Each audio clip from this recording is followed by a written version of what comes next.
নমস্কার বন্ধুগণ, আশা করি আপনারা সকলেই খুব ভালো আছেন। দেবযানীস কোজি কর্নারের নতুন একটি ব্লগে আপনাদের স্বাগত জানাই। আজকে ঘুম ভাঙতেই আগে এক কাপ চা করে নিতে চলে এলাম, কারণ আজকের দিনটা অনেকটাই হেক্টিক হতে চলেছে। একে তো আজ বৃহস্পতিবার, তার উপর ঠাকুরের কাছে আজকে ধান পড়বে। ভেবেছিলাম আজ বোধহয় আর ভিডিও বানানো হবে না, তবে ঠাকুরের দয়ায় মোটামুটি ভিডিওটা বানিয়ে নিয়েছি। আর আগের একটা ভিডিওতে আপনাদের দেখিয়েছিলাম আমার বাড়ির মেন দরজার কাছে আমার কাকি শাশুড়ি এসে একটা ঝোলানো চিকচিকার মধ্যে ফুল রেখে দিয়ে যান। তো সেখান থেকে দেখছি এখন ফুল চুরি হচ্ছে। একদিন দেখি একটা না দুটো মাত্র ফুল পড়ে রয়েছে, তাই কাকিমাকে ডেকে জিজ্ঞাসা করলাম যে এই ফুলগুলোই কি তুমি রেখে দিয়ে গেছিলে? কাকিমা বলল যে না, আমি অনেকটাই ফুল দিয়েছিলাম, কিন্তু ফুল কেউ একজন চুরি করেছে। যাই হোক, কাকিমাকে বলে দিয়েছি ওখানে আর ফুল রাখতে না। আর এই যে গাঁদা ফুলগুলো দেখছেন, মাকে বলে দিয়েছিলাম মার ঘরে ছাদের গাছে অনেক ফুল হয়েছে, সেখান থেকেই মা নিয়ে এসেছে। ব্যাস, চলুন মোটামুটি ঘরের বাসি কাজগুলো সেরে চলে এসেছি। এখন আগে ঝটপট করে পুজোটা করে নিতে হবে। আজকে যেহেতু ধান পড়বে, তাই আগে থেকে ভেবে রেখেছিলাম যে মা লক্ষ্মী আর গণেশের একটু দুধ দিয়ে অভিষেক করে দেব। আর প্রতি বছরই এই অঘ্রাণ মাসের লক্ষ্মী পুজো এলে লক্ষ্মী গণেশের জন্য নতুন জামা কাপড় আনি, তবে এইবারটা আনা পসিবল হয়নি। তাই ভাবছি যে সন্ধেবেলা আজকে একটু বাজার যাওয়ার আছে, বাজার থেকে আজকে সন্ধেবেলায় নিয়ে চলে আসব। তারপর সামনের বৃহস্পতিবার নতুন জামাটা পরিয়ে দেব। আর পুরনো যে জামা কাপড়টা পরানো ছিল সেটা আমি অলরেডি আগে ভাগেই ধুয়ে শুকাতে দিয়ে এসেছি, তবে এতক্ষণে জামা কাপড়গুলো নিশ্চয়ই শুকিয়ে গেছে। অভিষেক করাটা শেষ হয়ে গেলে আমি জামা কাপড়গুলো নিয়ে চলে আসব। আর দুধ একটু বেশিই রেখেছিলাম, ভেবেছিলাম যে লক্ষ্মী গণেশের যেহেতু অভিষেক করছি, তো শিব ঠাকুরকেও আমি তেমনি অভিষেক করে দেব। তো দুধ, ঘি, মধু, গঙ্গাজল যা যা লাগে সবটা দিয়েই অভিষেক করেছি।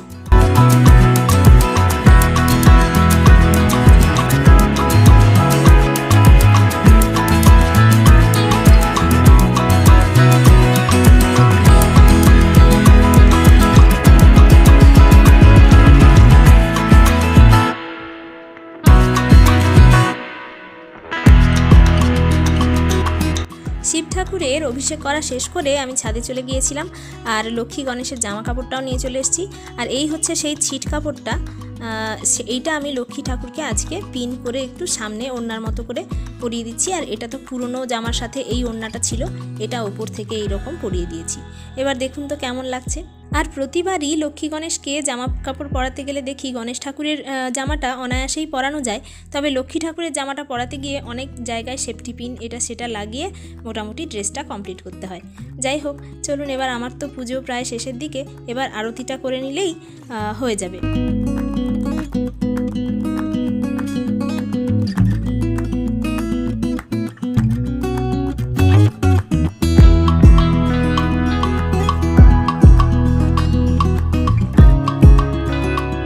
ব্যাস, চলুন এবার আমার পুজো সমস্ত কিছু কমপ্লিট। আর লক্ষ্মী ঠাকুরের সিংহাসনটা নিচে রেখে পুজো করে নিয়েছি, তারপর তুলে দিয়েছি। আর এদিকে পুজো করতে করতে মা রান্না করে নিয়েছে। মা যেহেতু অনেক আগেই পুজো কমপ্লিট করে বাড়িতে চলে এসেছিল, তাই আমি যখন পুজো করছিলাম তখনই মা রান্নাটা করে করেছে আজকে রুটি, আর রুটির সঙ্গে আছে বাঁধাকপির তরকারি। ব্যাস, এবার খেয়ে দিয়ে একটু রেস্ট নিয়ে বেলাবেলি বেরিয়ে পড়লাম টিউশন।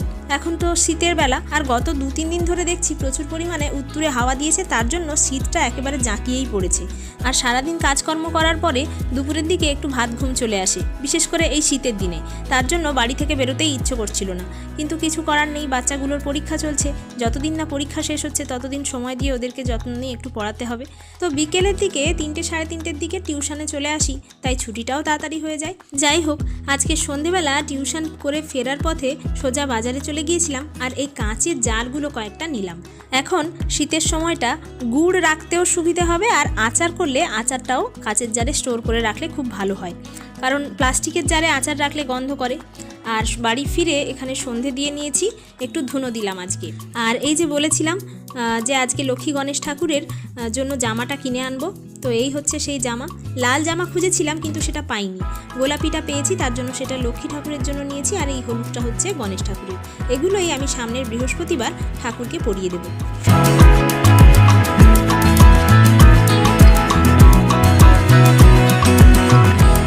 সেদিন মায়ের সাথে যখন বাজারে গিয়েছিলাম, সবজি মাছ এগুলো কেনার পরে ধাত্রীও নিয়ে এসেছিলাম। এই ধাত্রী বা আমলকি এটা দিয়ে আমি আচার করব। গত বছরও করেছিলাম, সেই ভিডিও কিন্তু আমার চ্যানেলে অলরেডি দেওয়া আছে। গত বছর আচার করে নেওয়ার পরে সেটাকে রাখবো বা স্টোর করব কোথায় সেটাই খুঁজে পেতে অনেকটা দেরি হয়েছিল। তাই এই বছর আচার করার আগেই কাঁচের জারগুলো কিনে নিয়ে এলাম। আর এখানে দেখছেন একটা ইডলি মেকারটার মধ্যেই আমি সমস্ত আমলকিগুলোকে দিয়ে ভাপিয়ে নেব। আগের বার আমলকির আচার করতে গিয়ে সেগুলোকে জলে সেদ্ধ করেছিলাম, কিন্তু এইবার আর সেই ভুলটা করব না। জলে সেদ্ধ করলে জলটা একটু অ্যাবজর্ব করে নেয় আমলকি, তাতে আচার করার সময় তেলের মধ্যে আমলকিটা জল মরতে অনেকটা দেরি হয়। আর এখানে মা ছাড়িয়ে নিচ্ছে কয়েকটা নারকেল। এই নারকেলগুলো আজকে কিছু করব না, আজকে মা জাস্ট ছাড়িয়ে রেখে দেবে, পরে যখন কিছু করব সেটা আপনাদের সাথে শেয়ার করব অন্য একটা ভিডিওতে। চলুন, এবার ধাত্রীগুলো কিন্তু ভাপানো হয়ে গেছে।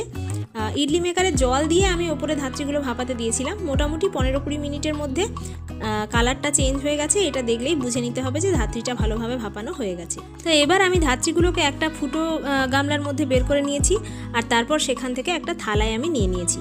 ধাত্রীটা হাতে একটু দোলে দিলেই একদম পুরোপুরি ফাঁক হয়ে যাচ্ছে, আপনারা দেখলেই বুঝতে পারবেন। আমি কিন্তু আগে থেকে ধাত্রীতে কোনো রকমের কাঠ লাগাইনি, গোটা গোটা ধাত্রীগুলোকে আমি ভাপাতে দিয়েছিলাম। দেখুন কত সুন্দর সেদ্ধ হয়ে গেছে। জাস্ট হাতে একটু চাপ দিলেই ধাত্রীগুলোর শিরা বরাবর সেগুলো বীজ থেকে আলাদা হয়ে যাচ্ছে, বুঝতেই পারছেন আশা করি।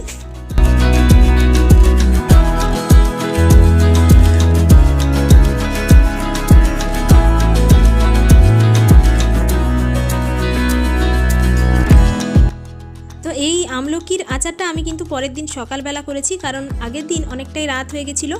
আর আরেকটা কারণ হচ্ছে, যেহেতু সঙ্গে সঙ্গে সেদ্ধ করেছি তো ওর মধ্যে কিছুটা ময়েশ্চার ছিল, সেই ময়েশ্চারটা কিছুটা সকালের দিকে শুকিয়েও যাবে, তার জন্যই সকালে করা। যাই হোক, এখানে আমি একটা থালার মধ্যে মশলাগুলো ভালোভাবে গুছিয়ে নিয়েছি।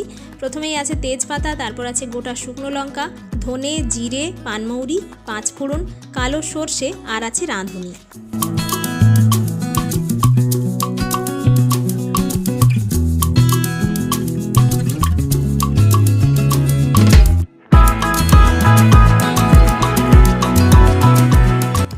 আচার বানানোর জন্য প্রথমেই শুকনো কড়াইতে শুকনো লঙ্কা আর তেজপাতাটাকে হালকা একটু ভাজা ভাজা করে নিতে হবে।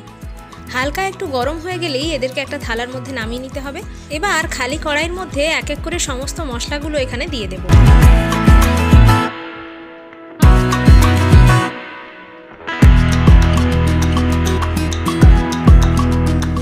কড়াইটা যেহেতু আগে থেকেই গরম ছিল, তার জন্য মশলাগুলোকে এখানে খুব বেশি ভাজার দরকার নেই, কয়েক সেকেন্ড মতো একটু নাড়াচাড়া করে নিলেই হবে।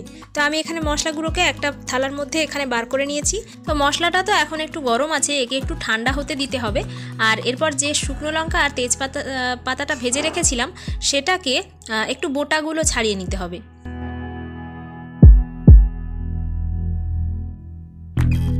বোটাগুলো ছাড়ানো হয়ে গেলে এগুলোকে জাস্ট হাতে এরকম করে মুঠো মুঠো করে ধরলেই তেজপাতা আর শুকনো লঙ্কাটা অনেকটাই ভেঙে যাবে বা গুঁড়ো গুঁড়ো হয়ে যাবে। এই দুটো জিনিসকে আমরা মিক্সিতে দেব না, কারণ শুকনো লঙ্কাটা একেবারে যদি গুঁড়ো করে দিই তাহলে আচারটা অনেকটাই ঝাল হয়ে যাবে। ব্যাস, এবার এটা হয়ে গেছে, এটাকে এখন এক সাইড করে একটু রেখে দিচ্ছি। এরপর এই যে মশলাটা, এটা একটু ঠান্ডা হয়ে এসছে, এখন এটাকে দিয়ে দেব মিক্সির মধ্যে। তবে খুব বেশি কিন্তু এটাকে পাউডার করব না, একটু গোটা গোটা রাখতে হবে মশলাগুলোকে। ঠিক যেমন চালতার আচার বানানোর সময় মশলাটা রেডি করেছিলাম, এই মশলাটাকেও তেমনভাবেই রেডি করব।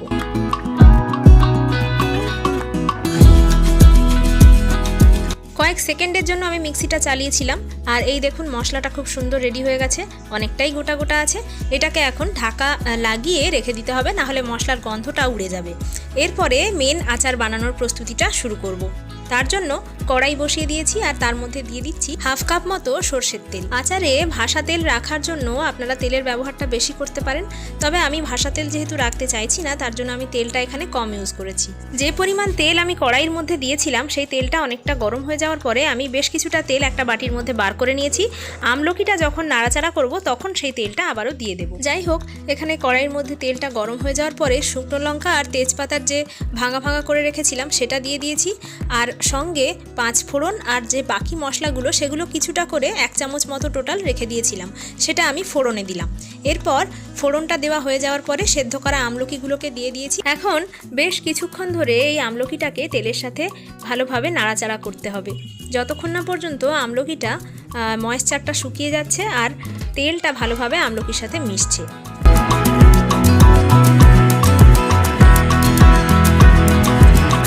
যে এক্সট্রা তেলটা আমি আগে বার করে রেখেছিলাম সেই তেলটা এবার আমি এর মধ্যে দিয়ে দিচ্ছি। আমলকিটা ভালোভাবে নাড়াচাড়া করে নেওয়ার পরে আমি এর মধ্যে পরিমাণ মতো লবণ দিয়ে দিচ্ছি। আমলকিটা ভাপানোর সময় যেহেতু এতে আমি কোনো লবণ ব্যবহার করিনি, এখানে মোটামুটি একটা আন্দাজ অনুযায়ী 1.5 বা 2 চামচ আমি লবণ দিয়েছি। পরে যদি প্রয়োজন হয় আবারও দেব। তবে আপনারা চাইলে এখানে বিট লবণও ইউজ করতে পারেন। আর যে কোনো টক জিনিসে একটু লবণটা বেশি লাগে, সেটা মাথায় রেখে লবণটা এখানে দিতে হবে।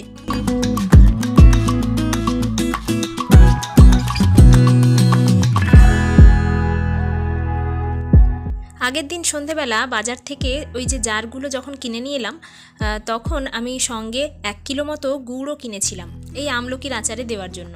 তো আচারটাতে আমি কোনো রকমের চিনি ব্যবহার করছি না, গুড়ের প্যাকেটগুলো এখানে খুলে নিচ্ছি। মোটামুটি 500 থেকে 600 গ্রাম গুড় লেগেছে এই 1.5 কেজির কাছাকাছি আমলকির আচারের জন্য। মোট 2 কেজি মতো আমলকি আমি কিনেছিলাম। তার মধ্যে সেদ্ধ করা আমলকির কিছুটা আমি রেখে দিয়েছি অন্য একটা রেসিপির জন্য। তো আমলকিটা এবার দেখে বুঝতেই পারছেন যে তেলের সাথে একেবারে ভালোভাবে মিশে গেছে। তো এই পর্যায়ে আমি কিন্তু গুড়টা দিয়ে দেব। আর এখানে 500 গ্রাম গুড়টা আমি একসাথে দিয়ে দিয়েছিলাম, কিন্তু এরপরে আরও একটা ছোট্ট প্যাকেটে অল্প একটুখানি গুড় রাখা ছিল, সেটাও আমি এখানে অ্যাড করেছি।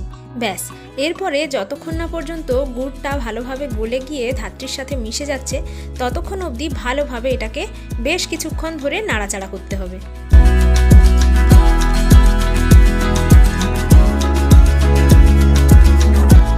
আশা করি আপনারা দেখে বুঝতেই পাচ্ছেন গুড়টা একদম গলে গিয়ে জল জল মতো হয়ে গেছে। তো এইটাকে আমাদেরকে একটু ঘন করে ফোটাতে হবে। ততক্ষণ অবধি ফোটাতে হবে যতক্ষণ না পর্যন্ত গুড়ের এই জল জল ভাবটা কমে আসছে। আর আমলকিগুলোকে যে এখন গোটা গোটা দেখছেন, গুড়টা যখন মরে আসবে তখন আমলকিগুলো এতটা গোটা গোটা থাকবে না।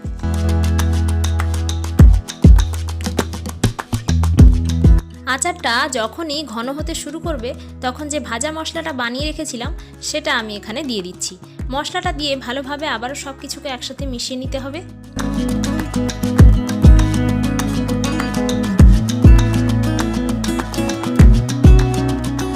আশা করি এখন আপনারা দেখে বুঝতেই পাচ্ছেন আমলকিটা যতটা গোটা গোটা মনে হচ্ছিল প্রথমে, ততটা গোটা গোটা কিন্তু আর নেই। আমলকিগুলো একেবারেই এবার সফট হয়ে এসেছে আর আচারটাও আমাদের কিন্তু এবার রেডি।